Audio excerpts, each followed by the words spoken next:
is 1963. The Cold War is heating to a fever pitch. A tense world has witnessed escalation of the Vietnam conflict, the building of the Berlin Wall, the Bay of Pigs invasion, and the Cuban Missile Crisis, bringing civilization to the brink of destruction. But from the unique perspective of one man, there is a lighter side to everything, even Armageddon. Well, boys, I reckon this is it. Nuclear combat toe-to-toe with the Ruskies. All right, tell you what you better do, old buddy.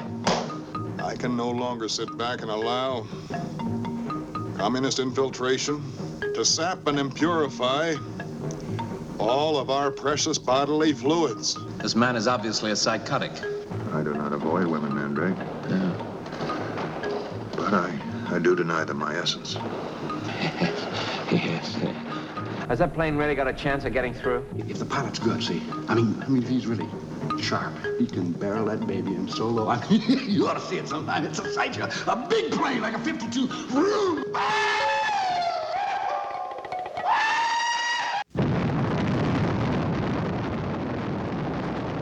By the late 1950s, Stanley Kubrick has become deeply concerned about the possibility of nuclear annihilation. Stanley became terribly interested in the thermonuclear dilemma. And when we finished Lolita, this was all that was on his mind, the possibilities of a nuclear holocaust. Kubrick reads over 50 books dealing with the subject of nuclear war. A friend at the Institute of Strategic Studies, Alistair Buchan, recommends a novel by Peter George called Red Alert. Initially intent upon creating a reality-based thriller, Kubrick pays $3,500 for the screen rights to the original 1958 novel, written under the pseudonym Peter Bryant. The novel deals with a rogue United States military officer who attempts to initiate an unauthorized nuclear strike on the Soviet Union.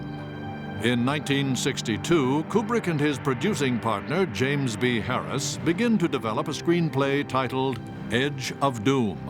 The first thing he did was to have me read the book by Herman Kahn called On Thermonuclear War, which was pretty sophisticated in terms of how it explained everything. Stanley has already read the book probably several times and was an expert on it. We developed the screenplay as a straight drama, a straight suspense story. We would work late into the night, and there were times when it got to be well past midnight, and we started to get a little silly and a little giddy, and started to imagine what it would be like if all of these people in the war room with this terrible problem were hungry and had to eat.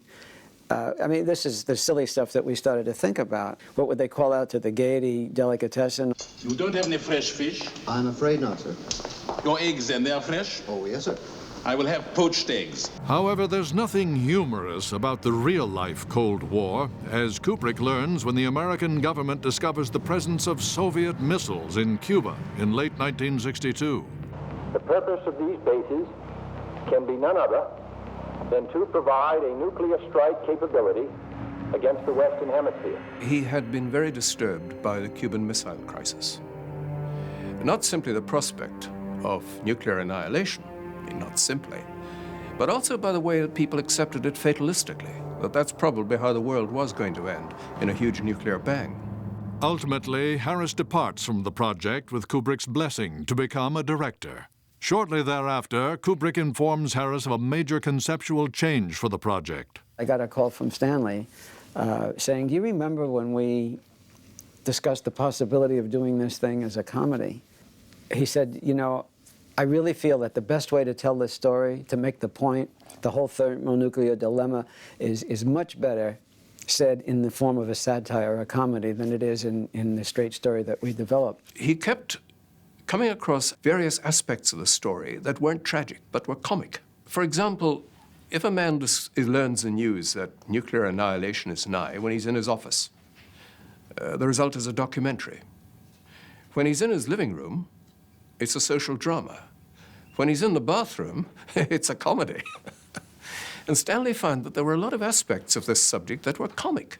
Kubrick realized that this stuff was so incredible that it could only be taken in and absorbed through a comic lens, through a satiric lens.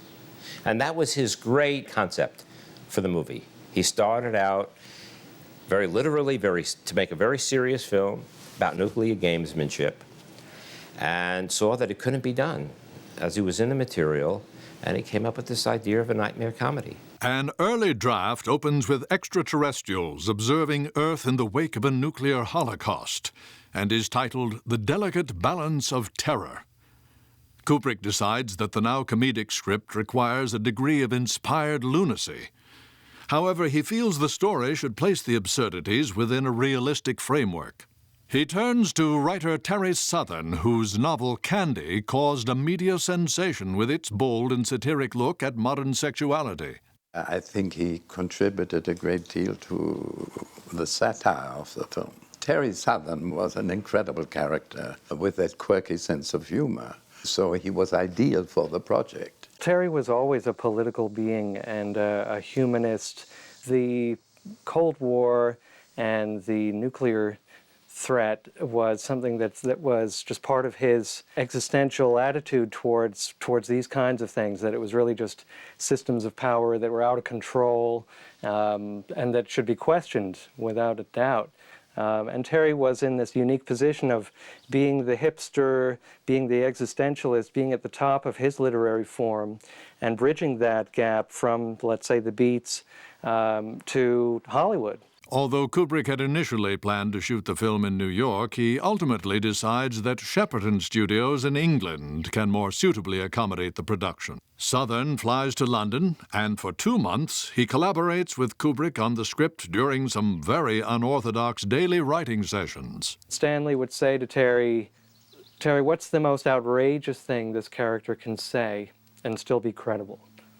And so Terry would just go at it, and that's how you'd come up with things like Purity of Essence of Bodily Fluids, and Dr. Strangelove, of course, is probably the best title of all time. But it seemed to us that probably the subtitle was Stanley's, How I Stopped Worrying and Learned to Love the Bomb, because that doesn't sound like Terry. Right. Terry Southern, you know, was a writer who had a very sort of kinky sense of humor. Terry is a bad boy, you know. He's ideal for writing the edgy part of Strangelove. With the help of Terry Southern, he constructed, I think, the most perfectly written comic screenplay of the post-war cinema. With the screenplay almost complete, Kubrick turns his attention to building the ambitious sets required for Dr. Strangelove at Shepperton Studios. He was fascinated by my wartime record as a fighter pilot, so and he was a frustrated pilot himself, and we immediately hit it off, which finally resulted in my driving him to and from Shepperton Studios, where we were making Strangelove in my E-Type Jaguar, which then was a faster sports car. Stanley insisted on my driving at not over 30 miles an hour, which was miserable, but you get to know each other pretty well. Much of the action in Dr. Strangelove takes place in the now legendary War Room. Although no such place actually exists, Kubrick insists that the set reflect a totally realistic atmosphere. He reviews Ken Adams' initial sketches for the War Room set. He loved it. He said, that's exactly right, you know, you've got it. And I said, you know, yeah, everybody is telling me this man is so difficult to work with. And in my first conversation with him, I seemed to be getting there. So I was so optimistic. And then, as always with Stanley, about 3 or 4 weeks later, we were driving to Shepperton, and he said, gee, Ken, I've been thinking about that War Room. You put it on 2 levels, and what am I going to do with the 70 extras on the upper level? And I think you have to rethink your concept. And I was really thrown, because I had to start from scratch. I tried to calm down by taking a walk in the grounds at Shepperton Studios. And then, after I was sufficiently calmed down, started doodling again on different ideas. Adam designs a set that will become legendary. To build the War Room, he employs more than 150 tradesmen. The set measures 130 feet long, 100 feet wide, and 35 feet high. The centerpiece is a table 22 feet in diameter. Stanley liked it and said, can you cover it in green baize? And I said, yeah, sure, I can cover it in green baize, but, you know, we're shooting black and white. That doesn't make any difference, because I want to give the impression that these 26 characters sitting around this table are involved in a gigantic poker game for the fate of the world, you see. Over 10 miles of electrical cable are required to light the big board which keeps track of U.S. nuclear bombers. The floors were made of Formica, black Formica, and we had to wear slippers on the set to save scratching it, because it's marked very easily. They all came through one little door at the far end of the set. And the general reaction was, wow, look at this. We knew we were in an impressive movie when you saw that set. Adam and his team must also create a set of the interior of a B-52 bomber with no cooperation from the U.S. military. I found a book called The Strategic Air Command by Mel Hunter. And on the front of it had the one picture which we desperately needed. Was not a very good picture, but a picture of the interior of the B-52 cockpit. And that was our starting point.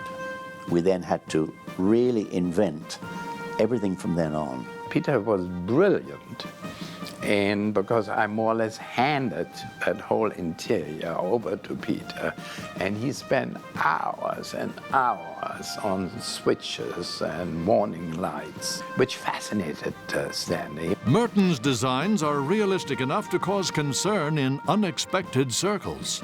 The publicity people invited some American Air Force personnel to look at the shooting we did. And they literally went white when they saw the inside of the B-52 because they said it was absolutely correct, even to the little black box, which was a CRM. So the next day I got a memo from Stanley. He hopes that I've got all my research from legal sources or from justifiable sources, because otherwise I and he could be in serious trouble with a possible investigation by the FBI. Kubrick uses a series of models to simulate the B-52's flight toward the Soviet Union. But back projection footage is needed to create the illusion of flying at high altitude. A second unit is dispatched to the Arctic Circle. The plane used to freeze up inside. It would all be white. If you touched it with your finger, you'd burn your finger. That's how cold it was when we were actually doing it. And one night they wouldn't give us any heating for the airplane at all, and we had to leave our cameras there. And when we opened the cameras, the film was just like dust. It just flaked away like that, and the spirit levels had all burst, had frozen and burst to 60 below. These were conditions under which we had that 3 weeks. We did 28,000 miles. The second unit crew qualifies for combat pay, accomplishing this unenviable task. When we were flying across Greenland and then into Iceland, and we accidentally flew across a secret American base. We had no idea, because we were in the mountains, you see. And suddenly two American fighters came up either side of us and waggled their wings and told us to go down like this. The pilots did this, go down. We couldn't see anywhere to land. It was just an ice fjord. And so we came down, he said, everybody lie on the floor, because I will have no brakes. And it took an awful long time before we stopped. We were very close to the edge of the fjord by the time we finished. So the Americans were all there covered in their huge, Arctic foxtails and everything. And they thought that we were spies, because it said Dr. Strangelove across the plane. They thought we were Russians. As the film was coming in from the Arctic, I would be breaking it down, as you would normally do in a cutting room anyway. Stanley and I discussed how we could make this all work, came up with this system. We would go through the film meticulously, or at least I went through the film meticulously, cutting out a frame from every piece of perspective film, which we then mount in a card, punched out card, and we put this piece of film in, rather like a slide, rather like a photographic slide. I would have collated all these so that we would have them sort of based upon plates prospectively for left window, plates prospectively for right window, plates prospectively for front. So it was all filed and collated with a rough description such as icebergs or ice flows or sky on the card. As the technical aspects of the production continue to progress, Kubrick turns his attention to casting. He approaches Peter Sellers, who had recently won wide acclaim in Kubrick's previous film, Lolita, to again play several roles. Peter always hoped to work with Stanley Kubrick again after Lolita. And whenever Stanley explained to him that he wished him to be in Dr. Strangelove, there was no difficulty persuading Peter. Especially when Peter realized that he could play three parts: the RAF officer, the US president, and the president's very sinister Nazi advisor, Dr. Strangelove. Much of the part that Peter eventually played, three roles in Dr. Strangelove, was not scripted. It came out of Peter developing it with Stanley Kubrick on the set like a jazz musician, each of them contributing to the riff. I was under the impression that I was the only one in authority to order the use of nuclear weapons. Do I take it, sir, that you are threatening a brother officer with a gun? Whole point of the Doomsday Machine is lost. If you keep it a secret, why didn't you tell the world, eh? The easiest part of the three for Peter to play was the RAF officer, because when he himself was serving, doing his national service, he used to impersonate officers, which of course was an offense that could have got him 10 years in a military prison. But he just loved it. The role of President Muffley proves to be more problematic for Sellers. Initially, he decides to play him as a meek, fey character with an inhaler. The whole stage, at Shepperton, was in tears because Peter played it as though he was suffering from asthma and a very bad cold. So he asked for an inhaler. And the whole 2 days we shot, he played it with his inhaler and his terrible cold. And it was hilariously funny. We can establish contact with them at any time if it's necessary. The undersecretaries are all here, of course. Right. And Stanley said, now, wait a minute, Peter, we're on the wrong track. Merkin Muffley should be the one man who understands the consequences of his actions, the one serious point in the film. So you've got to play him seriously. And Peter said, rather like Adlai Stevenson, if he'd become president, if the results of the US election had gone the other way, and Stanley said, exactly. I will not go down in history as the greatest mass murderer since Adolf Hitler. Sellers' well-known ability to improvise contributes to some of the film's most memorable lines and situations. Jack, I'd love to come, but what's happened, you see? The string in my leg's gone. What he was supposed to say is, I have this thing in my leg which goes every now and again. And he said, what I actually said was, there's this string in my leg. And then he said, Sterling Hayden and I both got hysterical, but we managed to control it. And Stanley was shouting, keep going. And that's the take that's in the film. Sellers also improvises the classic line where the beleaguered President Muffley has to inform the Soviet premier that the U.S. has accidentally launched a nuclear strike on his nation.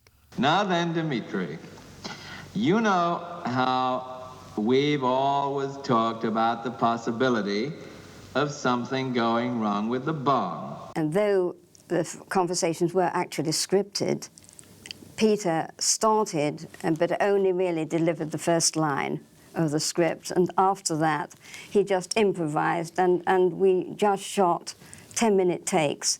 One of our base commanders, he had a sort of, well, he went a little funny in the head. You know, just a little funny. And he went and did a silly thing. He did this extraordinary improvisation in the war room, you know, with the... With a spirit of bold curiosity for the adventure ahead. The actors just broke up. You could hardly get your scissors between the cuts. Leadership and tradition. Sellers even finds improvisational inspiration in Kubrick himself. The black glove that he wears is Stanley's black glove. Stanley, for some reason, had to handle a lot of lights and didn't like getting his hands burned. So he put on these dark black gloves, which Peter always thought was very sinister. Peter borrowed one of them and put them on Dr. Strangelove.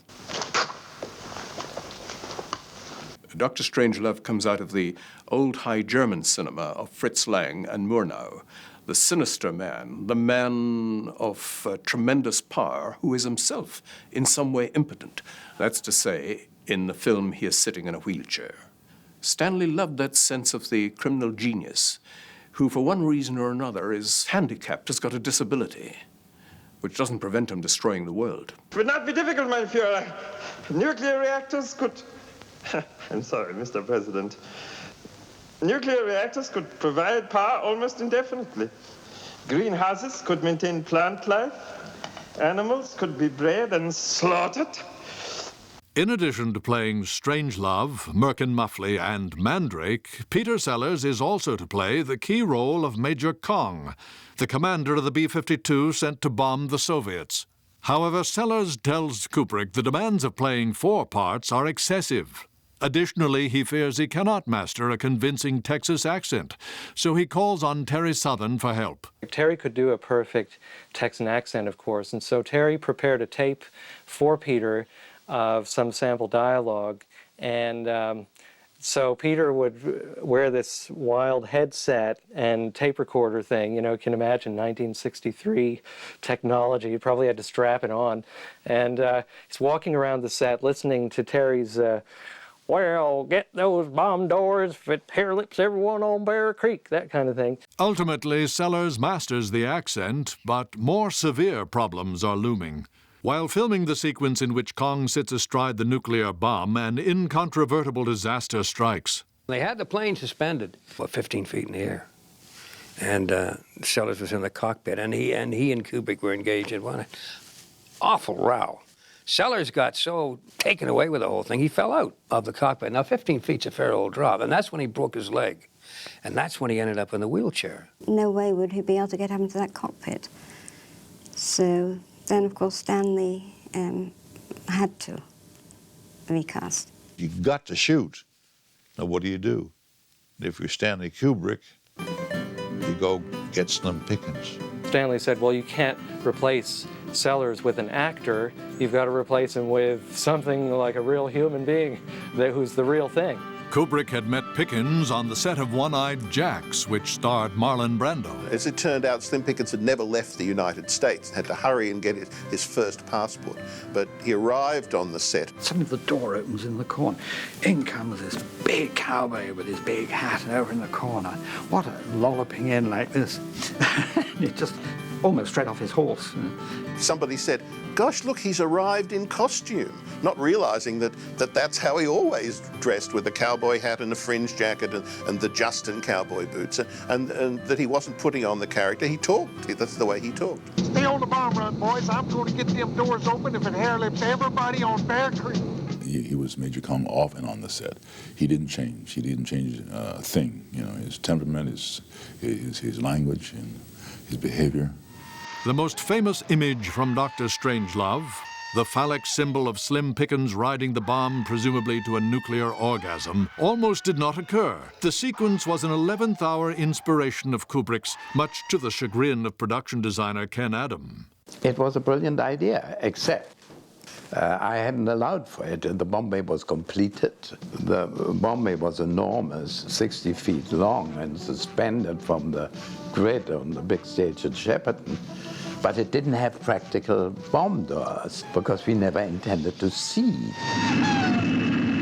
I said, well, when you need it by? And he said, well, I really ought to shoot it in 48 hours, in 2 days. And I said, Stanley, even if I work 3 shifts, day and night, to make these bomb doors practical, we'll never do it in that time.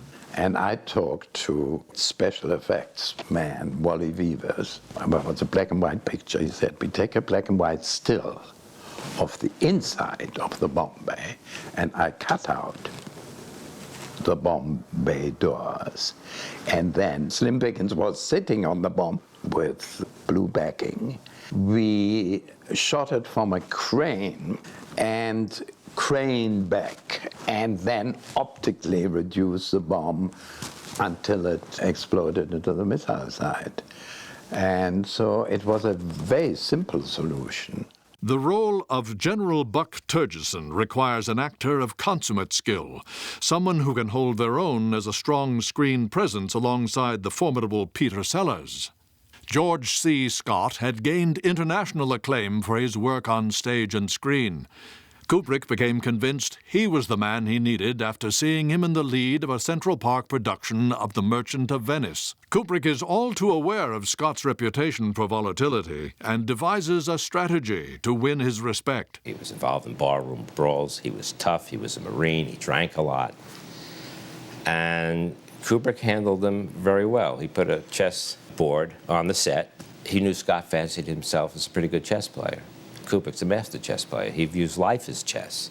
Watching George C. Scott, who took hours looking at the chessboard and planning his moves, and then Kubrick would walk over and just do his instantly and won almost every time. And he demolished Scott.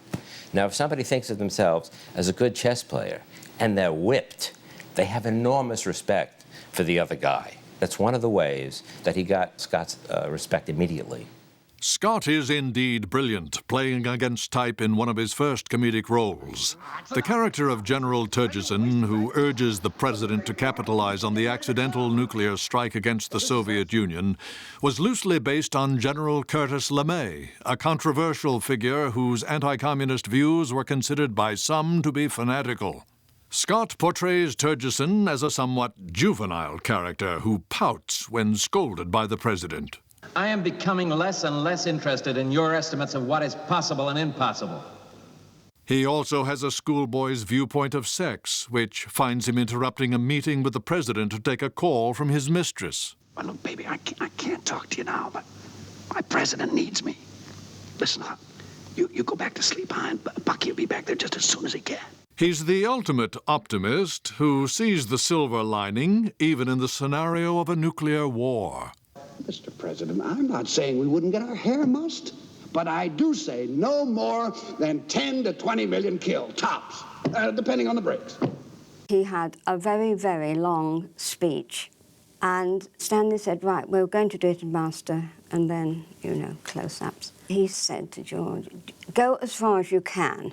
So George Scott started the speech, and he went on and went on. And he was literally word perfect. It was quite incredible, so much so that when we finally cut, the whole stage erupted. I mean, everybody applauded him. He was quite brilliant.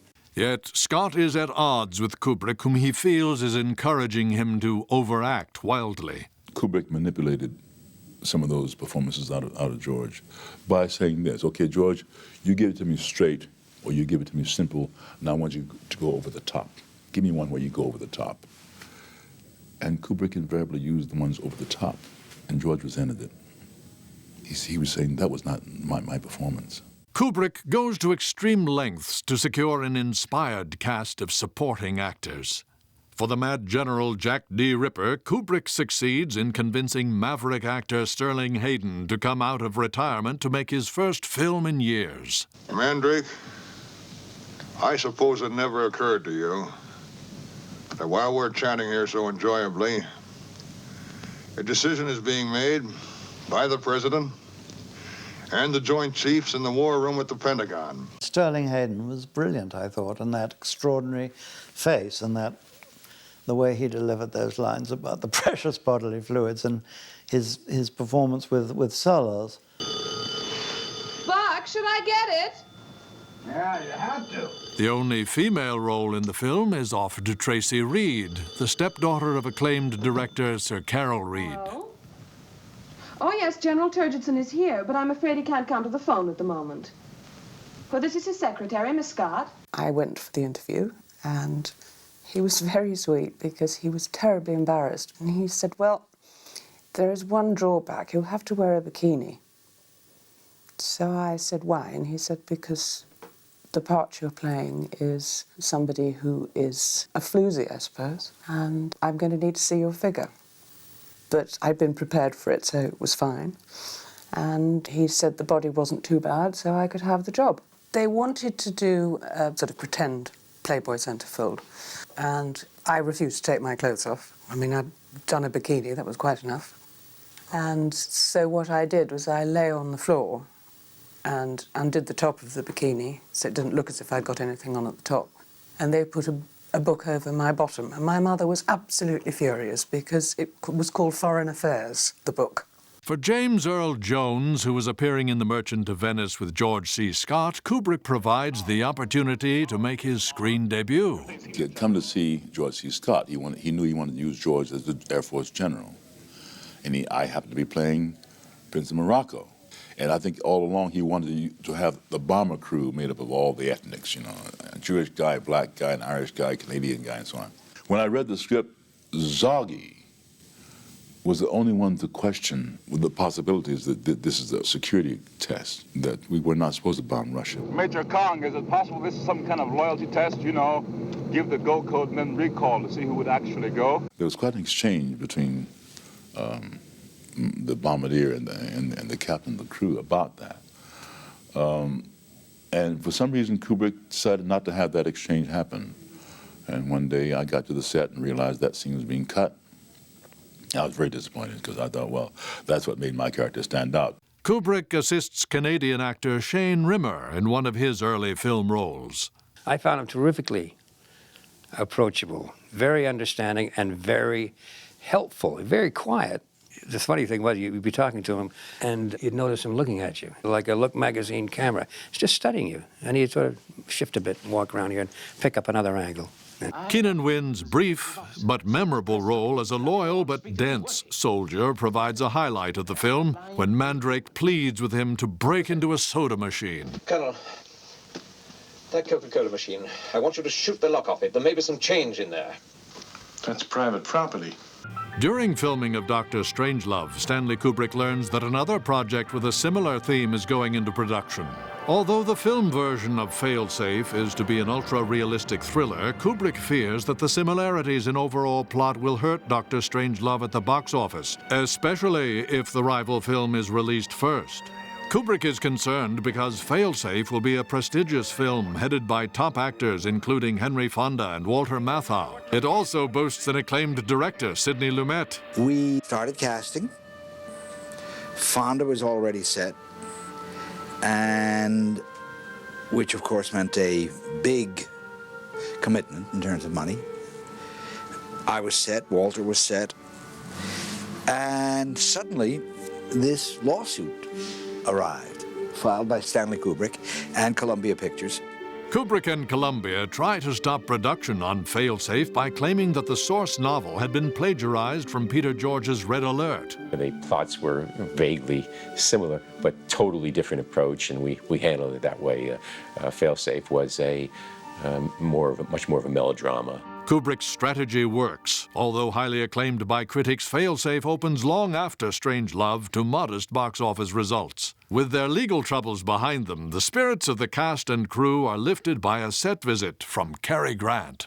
Principal photography is completed in late spring of 1963, and Kubrick turns his sights to creating a captivating opening title sequence. I was in Stanley's highway hanging around, and then he asked me, what do I think about human beings? And I said, one thing about humans, that everything that they invent is very sexual. And we looked at each other, yeah, B-52 refueling, of course. He said, well, we could shoot it, I have the models. And I said, well, let me take a look at some of the stock footage. So I went around to all the stock houses, and they had tons. I cut the sequence together to give you the two planes fornicating in top of midair.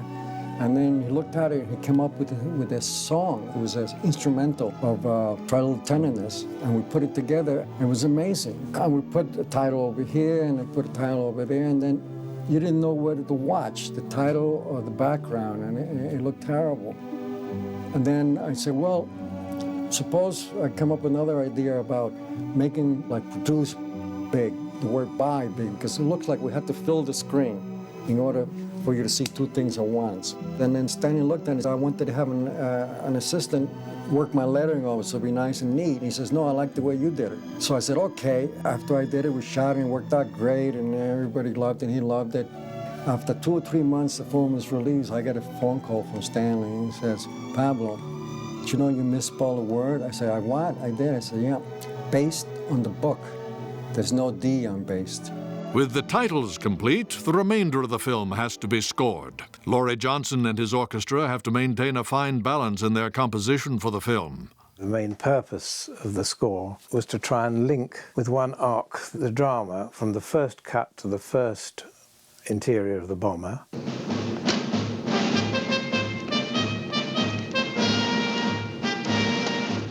Right up to the last one when the bombs dropped. Target in sight. Where in hell is Major Kong?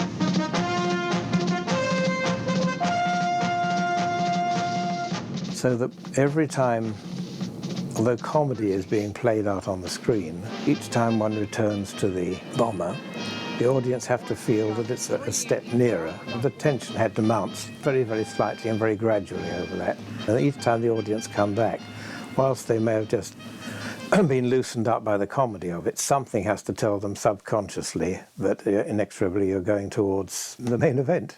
The climax to Dr. Strangelove turns out to be the most famous unseen sequence in the history of motion pictures. Kubrick shoots the ultimate slapstick sequence, a cream pie fight which reduces the war room to chaos. From the beginning, it is doubtful as to whether it will be left in the final cut. The studio had told him that early on, that we know what you're going to try to do. It's going to be one take only. And of course, since they were laughing, it was unusable, because instead of having that totally black, which would have been an amazing, like this blizzard, which in a sense is metaphorical for all the missiles that are coming as well, you just have these guys having a good old time.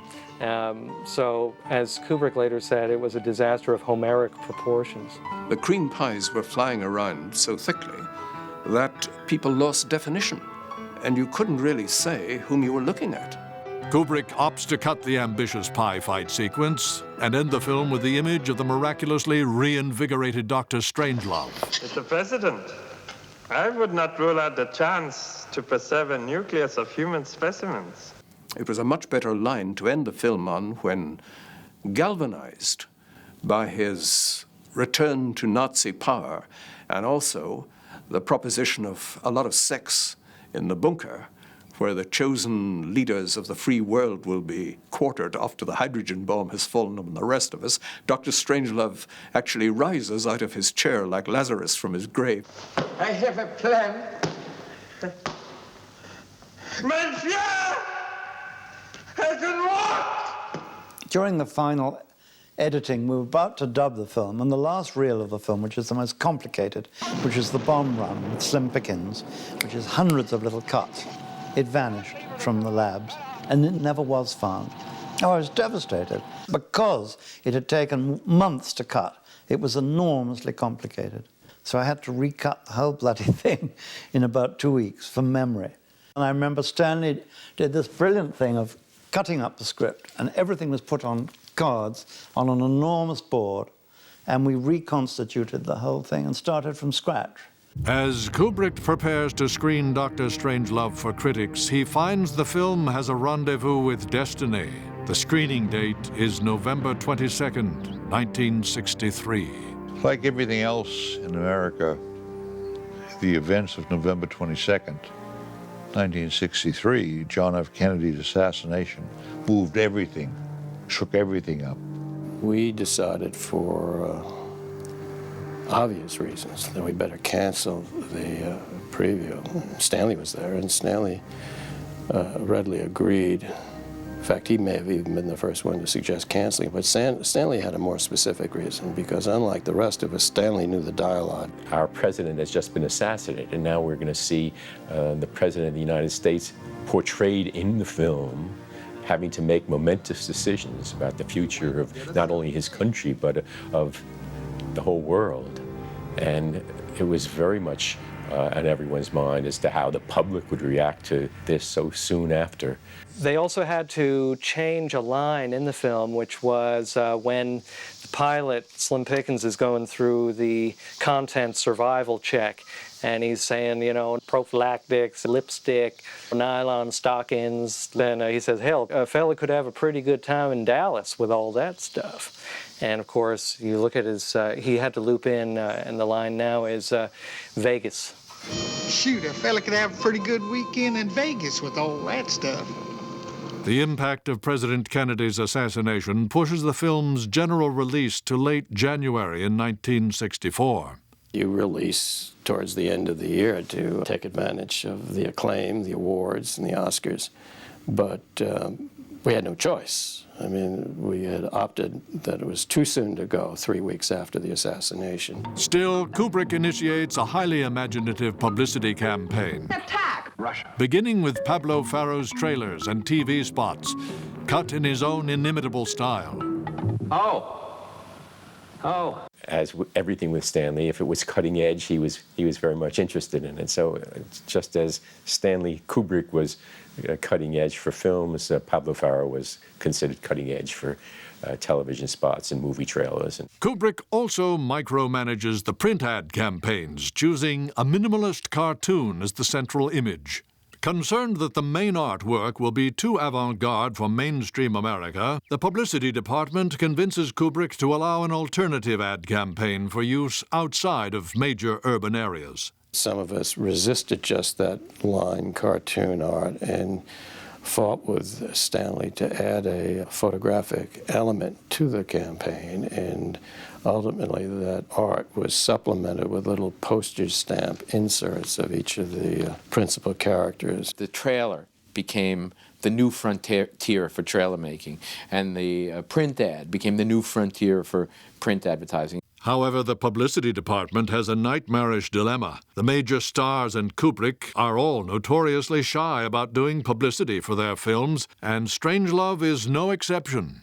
The least likely person to be the movie star representative of the film was Slim Pickens as a personality going out to sell the movie. But of course, Stanley was right, 100% right. Slim Pickens went on The Tonight Show. I was the publicist who brought him to The Tonight Show.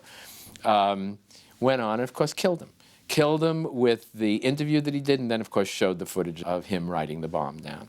Some elements of the publicity campaign are as offbeat as the film itself. One involves the use of the pocket radioactivity calculator, which Dr. Strangelove uses. We made it available to theaters around the country. They could buy them to use, to give to their local press, to give out as contest prizes. They're a very inexpensive item, but it captured the feeling of this movie. On the one hand, these horrific circumstances that you were dealing with in this comic way. Dr. Strangelove, or How I Learned to Stop Worrying and Love the Bomb, opens in the United States on January 30th, 1964. When it opened in New York, Bosley Crowther absolutely destroyed it. And he realized some months later what an extraordinary film it was. He re-reviewed it, which I think is very seldom done for the New York Times. It was extraordinary. The film was a critical and commercial success in New York and London. Ultimately, Dr. Strangelove turns an impressive profit on its $2 million production costs, and in February of 1965 is nominated for 4 Academy Awards, including Best Picture, Best Actor, and Best Screenplay. The legacy of Dr. Strangelove continues to endure as new generations of movie lovers are exposed to its inspired style of filmmaking. The American Film Institute has not only voted it as the #3 comedy of all time, but also ranks it 26th among the 100 most important movies ever made. Even today, 37 years after the film was released, when they refer to the Cold War and U.S.-Russian relations, they still think in terms of Dr. Strangelove. The New York Times just recently ran a story about nuclear deterrent and missile defenses, and the picture that they used to illustrate this was the war room from Dr. Strangelove. It actually had nothing to do with the story. There's no reference to it in the story, but the photo illustrating this story was the war room. It became that much a part of the American culture. So much a part of American culture that Stanley Kubrick's vision influences even the highest circles.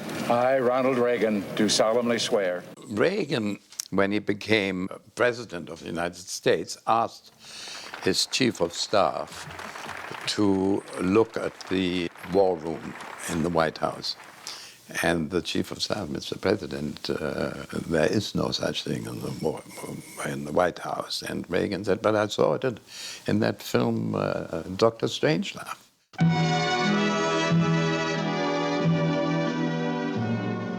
We'll meet again,